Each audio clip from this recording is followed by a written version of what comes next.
দিদি, প্রাথমিক নিয়োগ দুর্নীতি মামলায় ব্যাংশাল কোর্টে চূড়ান্ত চার্জশিট জমা দিল সিবিআই। চার্জশিটে নাম রয়েছে মানিক ভট্টাচার্য, রত্না বাগচি ও বিভাস অধিকারীর। কি বলবেন? শুভ বিজয়। শুভ তোমাদের সবাইকে জানাই আমার শুভেচ্ছা এবং অভিনন্দন। তোমরা ভালো থাকো।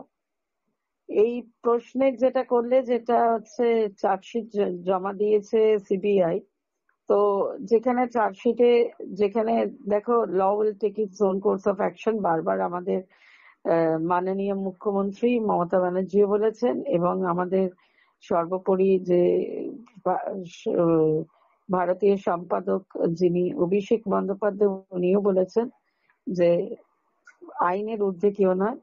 কিন্তু এখানে যেখানে চার্জশিট চূড়ান্ত, যদি ফাইনাল চার্জশিট জমা পড়ে, তাহলে দেখা যাক। এখনো তো এটার শুনানি চলছে, বিচার চলছে, এখনো বিচারে দেখা যাক।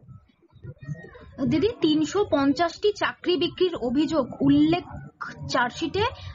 কিভাবে চাকরি বিক্রি 3 জনের উল্লেখ চার্জশিটে? চূড়ান্ত চার্জশিট জমার পর চার্জশিট গঠনের সম্ভাবনা। চার্জশিট যখন ফাইনাল হয়েছে, আবার দেখো সাপ্লিমেন্টারি দিচ্ছে কিনা। আর এখানে চাকরি বিক্রি কি, এগুলো তো অলরেডি তারা ইনভেস্টিগেশন করছে এবং বিচারাধীন।